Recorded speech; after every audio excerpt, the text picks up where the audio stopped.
enclosure announcement. It's funny joke. You missed the member stream because the gift membership ran out. Well, hopefully, if you're very lucky, some nice member of our audience will gift you another membership. Which unfortunately on YouTube, when you gift a membership, it's random. You can't, like, I don't think you can gift memberships directly to a specific person on YouTube. But, you know, if you're active in chat, you might luck out again. Or you could just spend the $2 and become a member yourself. That's why there's the $2 tier. See, what would be really cool is if the positron, the box the positron goes in, like the storage container, if you could use that for the enclosure. That would be cool. So I have a food dehydrator that I use for filament drying. The problem is it's not big enough for the big 3 kilogram spools that the Pantheon uses. And then the filament dryers that I have for normal spools they only get up to like 60. Like that says it does 65, but this is still wet. But it's Fadis nylon that's been out of a bag for like months. So. And then what else are we doing today? So we're gonna go through, make sure I have all the parts printed for the Rook build, because you know, not everything, I was within reason. Not everything for the upcoming budget 3D printer, mostly 3D printed parts, 3D printer build that we're doing. Not all of it is glass filled nylon. Some of it is carbon fiber filled ABS. I had to keep it equal, keep it balanced. We can't go crazy on all the filaments. Yes, the tool head's in Ultim. No, it's not. I have Peak in Ultim, but I have no way to dry it. So it's wet, it's waterlogged. I gotta really dry it out. It's been in a vacuum bag for years. So it's like, it shouldn't be too bad, but it needs a good dry. This is destroying my knife, by the way. Connect the bed and frame with some strong magnets and it'll be...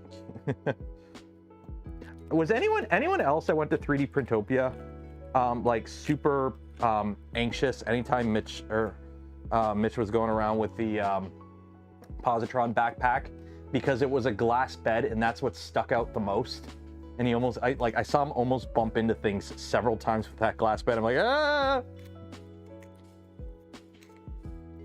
At least he was smart and he put retainer clips on it, so there was actually a physical lock instead of just a friction fit. This is gonna be rigid as heck. Like seriously, this frame is... So for those wondering, this is the frame. This is the bottom frame of it. This is glass filled Fadis nylon. Like,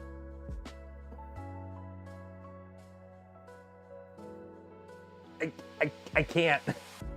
I'm trying to twist it, and it's flat. I do need to find the rods for this linear rail kit. There we go. Because I do want to do some prep work on this. So we're starting the Rook build tomorrow. We are building it with the LDO kit.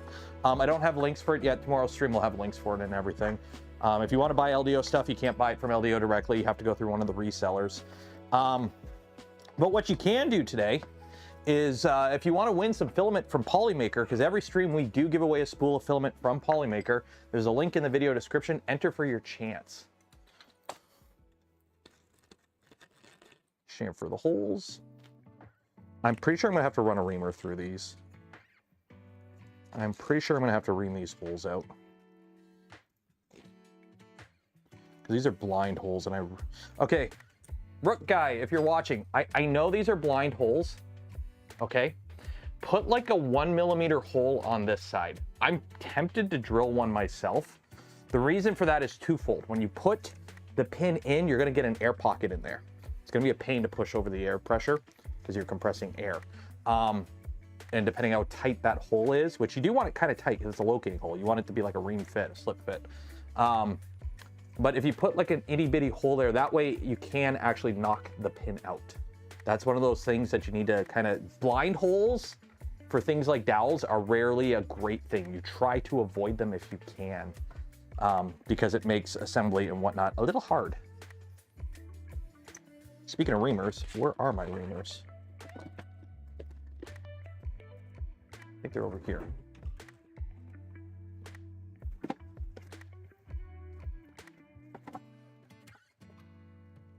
I don't know where I put my reamers. I'm gonna have to find them. Where did I put my reamers? Who saw where I put my reamers? I know I have them somewhere. I'm gonna have to go digging for them. They might have, did I bring them downstairs? I can't remember. 8mm, I'm assuming they're 8mm. Now you could do pull dowels. Pull dowels are an option. There are ways you can get around it. But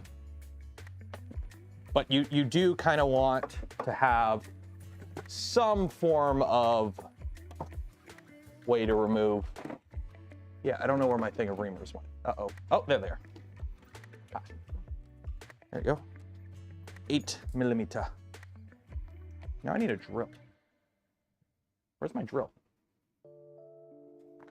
How can I blow up the asteroid and save the planet with Bruce Willis if I don't have a drill? Is it inside? Where's my drill? Oh, here it is. Haha.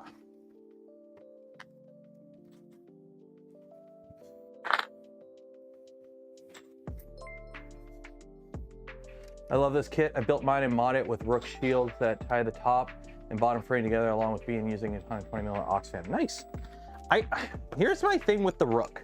I know there's a version, a variant of the, I don't know if it's like an actual like variant of the Rook design called the 100, which is like a super high speed printer. In my opinion, if you're trying to make a budget, mostly printed printer, you kind of want to keep it as simple as possible. You kind of want to keep it simple. Like if you're going to go through the work to make a super simple, mostly 3D printed printer, keep it as simple as possible. Don't be strapping a V8 to it. Like I get the idea behind it and nothing against the people that do go all out on stuff like that. But it's kind of like, if you're trying to keep a simple, cheap printer, why are you trying to make it do 100,000 Excel?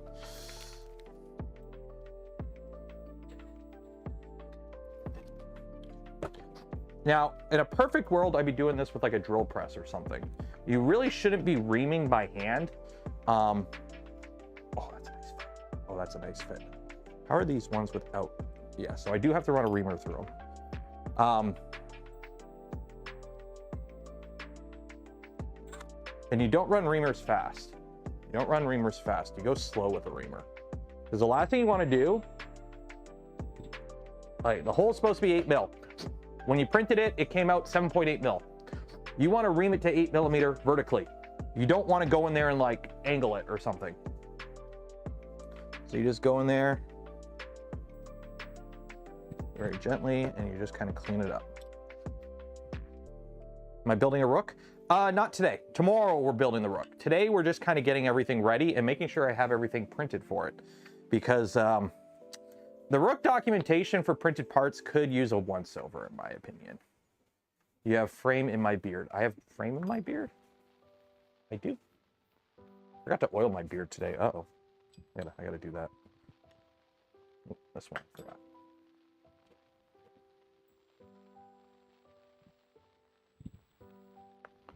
And don't run reamers backwards if you can avoid it. Obviously, sometimes you get it stuck.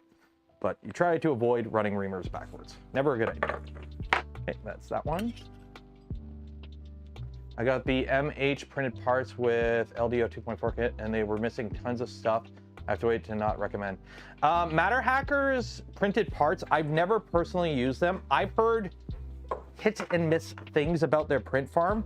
I know they use bamboos, so they're printing fast. Take that as you will. Machine oil should be fine. I wonder if a PTFE oil would work good in a beard, because PTFE is non-toxic at room temp, right? Don't want to go too much. PTFE is non-toxic. You could use it as a beard oil, could you?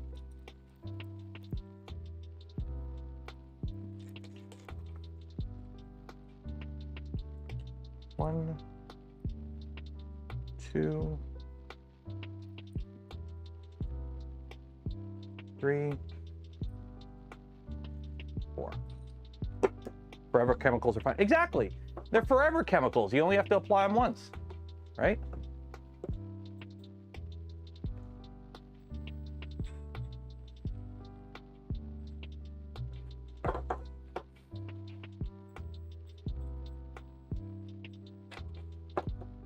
Yeah, having a set of reamers on hand, it's one of those tools that you don't need that often, but when you do need it, it's nice to have a set of reamers. When I do my tools that I recommend you buy for this year kind of thing video, I'll probably have reamers on that. How do the parts turn out with supports? Well, I printed them with supports. So they came out pretty good. All the supports actually came off really easy. Although my first layer wasn't quite as close as it should have been. So I have some cosmetic oopsies that I'm not too concerned about, because I think most of them will sit against something so you won't see it. Like they kind of sit like that, so whatever. So I'm not too concerned, but yeah, there were a few cosmetic oopsies from the first layer not being as close as it could, but nothing warped, so I'm okay there. There we go. Yeah, this is like insane. The bed should be done. The bed's printing right now. Don't fall over. This thing shakes this whole thing. I gotta bolt this to the wall better. Okay. So that's that. That's that. By the way, CF ABS, it's not as stiff as you think. The parts that are chunky are more stiff, but like CF ABS, ooh, wibble wobble. That's okay. This I might reprint in that. But most of the parts came out pretty good. Most of the parts came out pretty good. We should be okay. Okay, now do I have everything printed? That is the question. That is the question. That's what we got to answer is, do I have everything printed? Because right now I have that guy's offline, or he's online, but he's not printing. So we'll make sure. You want some give. Yeah, you want it to be stiff enough to do what it needs to do, but flexible enough that if you crash, you don't snap everything. You don't want it snapping on you. Snapping on you is bad. And then also we're building some rep racks today, because I need some rep racks for the basement. So I'm putting together a rep rack for the basement.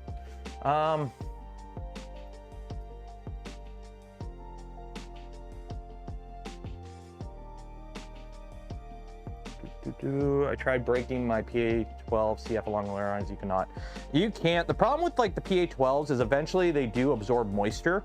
The problem with nylon filaments, they're great when they're dry, but as they absorb moisture after printing, they do lose some of their good numbers. Like when you look at the charts of like, oh, this is impact strength and rigidity and all that, those are all tested when the filament is dry. So as like the filament just kind of sits out and absorbs moisture, it does lose some of its properties. I know 3D Pew Pew is not a subject we can really go into too much, but Hoffman Tactical, I think the channel is called. They do 3D Pew Pew, which if you think about it is a good way to, you know, check how filaments work under strenuous operations. And lately he's been on a PET CF kick, where it's like, yeah, we're getting better results with 3D Pew Pew out of PET, not PETG, PET CF instead of PET nylons. So, or CF nylons. So take that as you will. It's a data point. Okay, so I think we have everything printed. Yeah, it's the filament doesn't not become hygroscopic anymore after you print with it.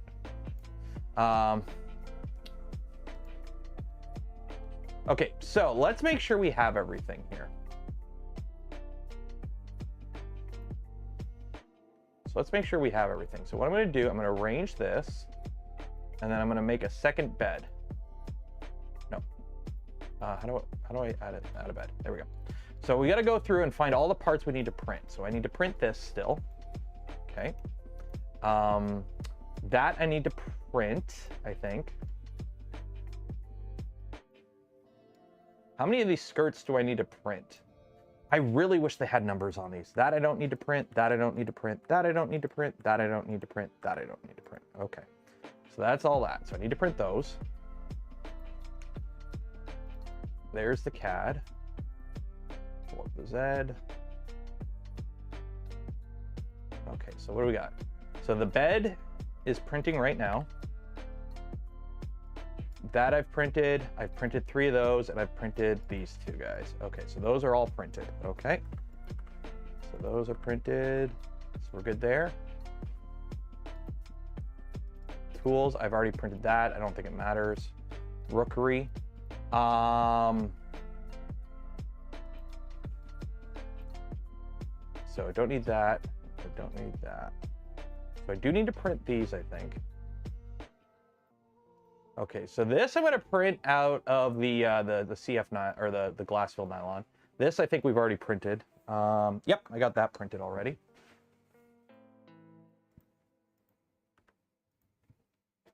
Okay. Additional skirts for So do I need to, how many skirts do I need to print? I think I need to print like a bunch, right? I mean, I could look at the picture of the printer.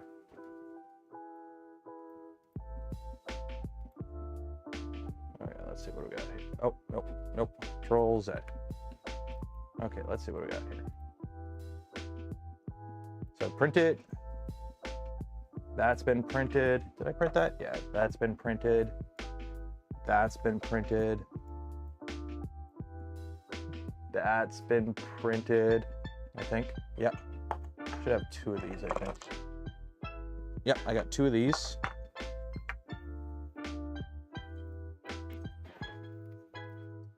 Yep, I got 2 of those.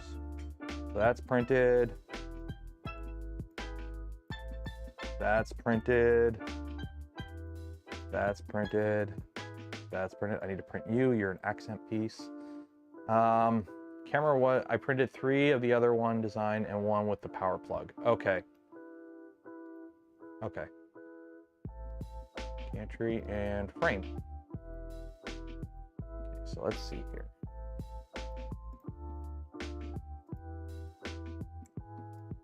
So you've been printed, the feet have been printed. This is the Sherpa frame mount. I don't think I need this. Do I need the Sherpa frame mount? Because we're not using a Sherpa. We're using a BMG, which I think is this guy. So I don't think we need the Sherpa mount. I don't think. I don't think we need that. And then we don't need this, because this is for the Ender 3, which we're not using.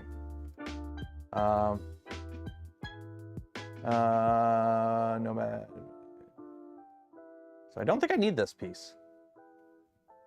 Yeah, I don't think I need that because we're not doing the Sherpa. Yeah, the Sherpa is that, yeah, that's, yeah, the frame's different. Because this frame is a rectangle with a bunch of points for mounting, whereas that frame had the mount built into it, so that's different. So, yeah. I don't think we need this. Yeah, this has a BMG instead of a Sherpa, an off-the-shelf BMG. And then foot logo, I don't think I need the foot logo because this uses LDO. So, okay. So let's take a look at the actual kit just to see. Oop, why did I close that? LDO Rook kit. Where'd the XL go? Downstairs. No room out here. Although I've got stuff to do a mod. I'm gonna have to drag it back out to the garage because I'm doing the mod where you replace the Bowden tube with 6mm Bowden instead of the 4mm Bowden. So it's a little less friction. It's a little easier to load flexibles. So I've got the extra tubing I needed finally came in. I didn't buy enough the first time, and because I bought the cheapest stuff, it took a while to come in from Amazon. So that came in. So actually, I'm gonna undo this so I can let it stretch out and get not all loopy.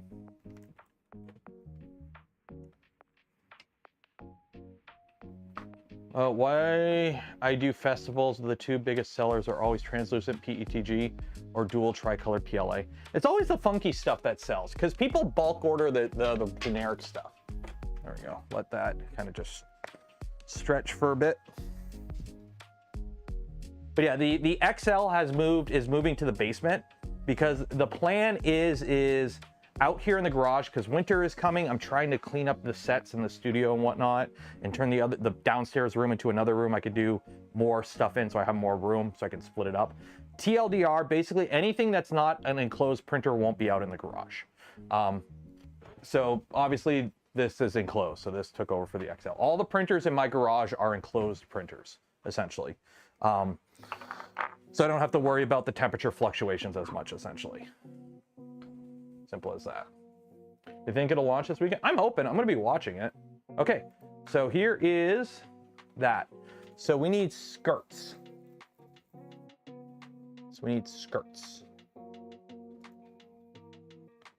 So where is the regular skirt then? There's that. So LDO specific. So then where's the regular skirts?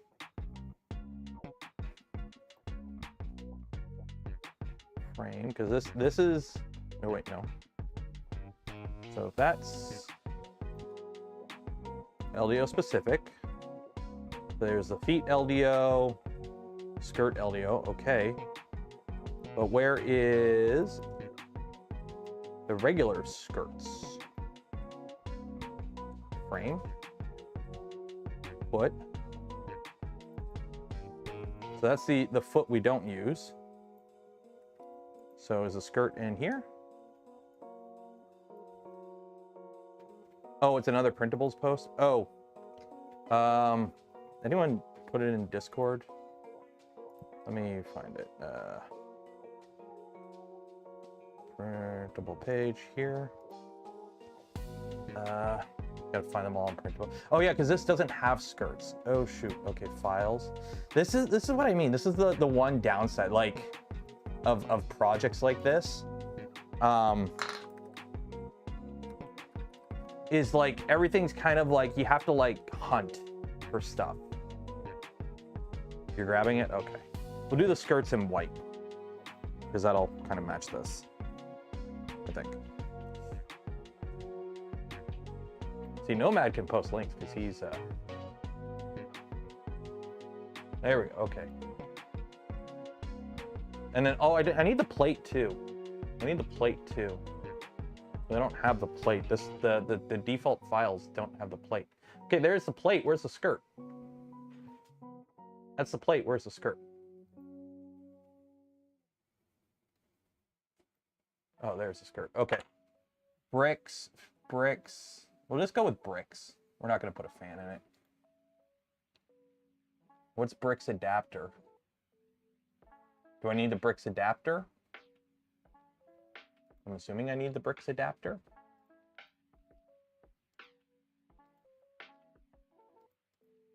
Oh, because this mounts up into that. Ah, I see, said the blind man. That makes sense. Add a fan. The MCU keeps overheating with that one. Okay, I'll put a fan on it. Go with a 40mm fan because that's what I have. I think I will try and find a Noctua. I have some Noctuas somewhere I can braid.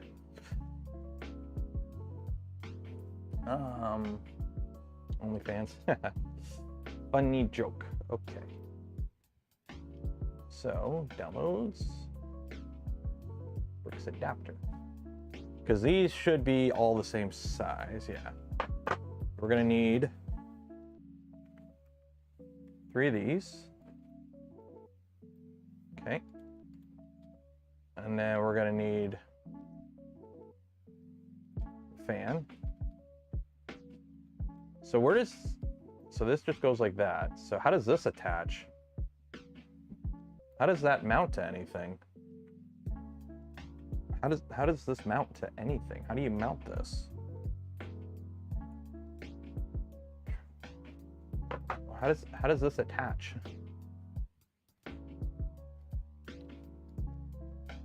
I mean, what I could do is be smart and open the CAD.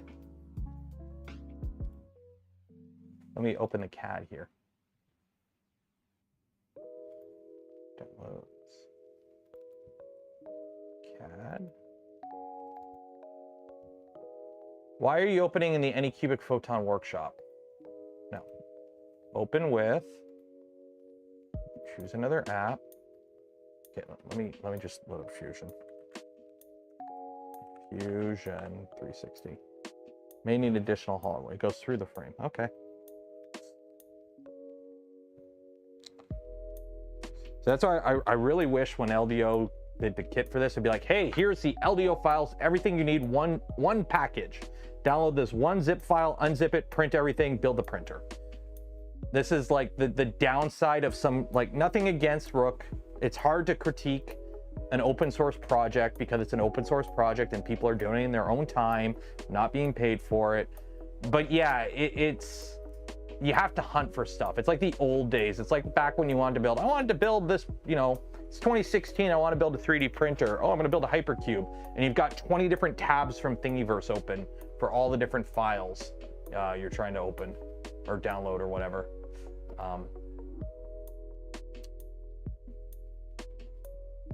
Let's find downloads.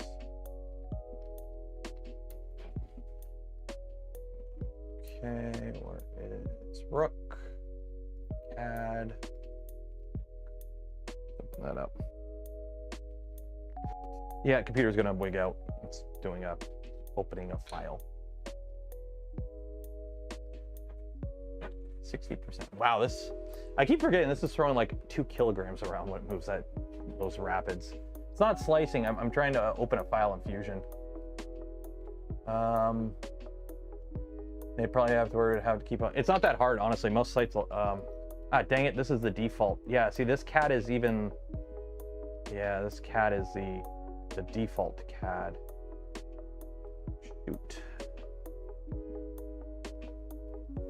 I mean, there ain't much to this printer at all. Let's be honest. There is not much to this printer at all.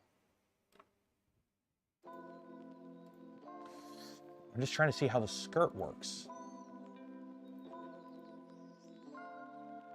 Yeah, so there's the bond tech.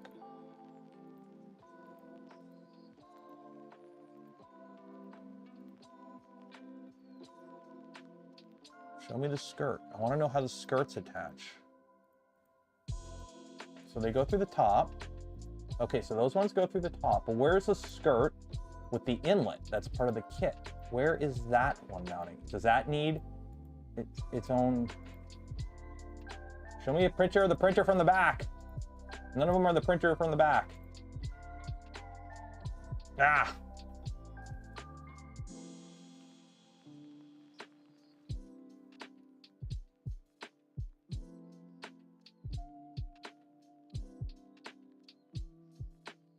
Well, I guess it just sits against the back, because in the back, it just kind of sits there. I mean, yeah, I could always just gloop it on. And does it, I guess it, oh, I think it just, oh, okay, it mounts to these 2 holes here. It just kind of sits on this. And the little key you see here, see how it's keyed there?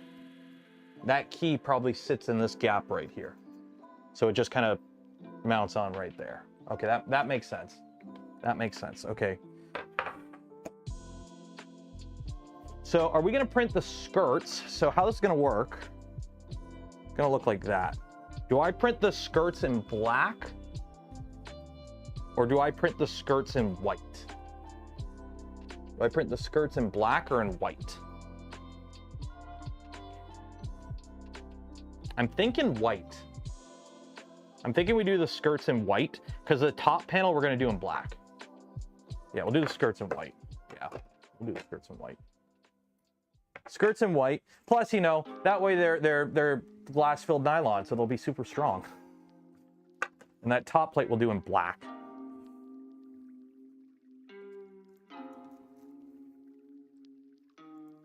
Which means these are gonna be white too, because they're gonna be sitting on top of that, which is black. Because the top plate's gonna be black, and then we'll have white inserts on the top. So,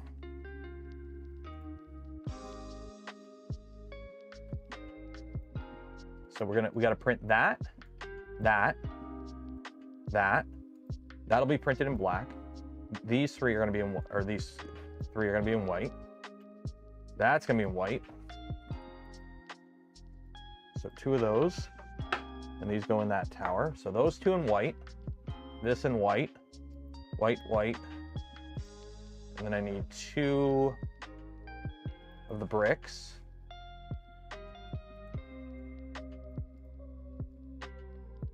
Okay. Andy Miller gifted $20. Cheers and appreciate it, Andy.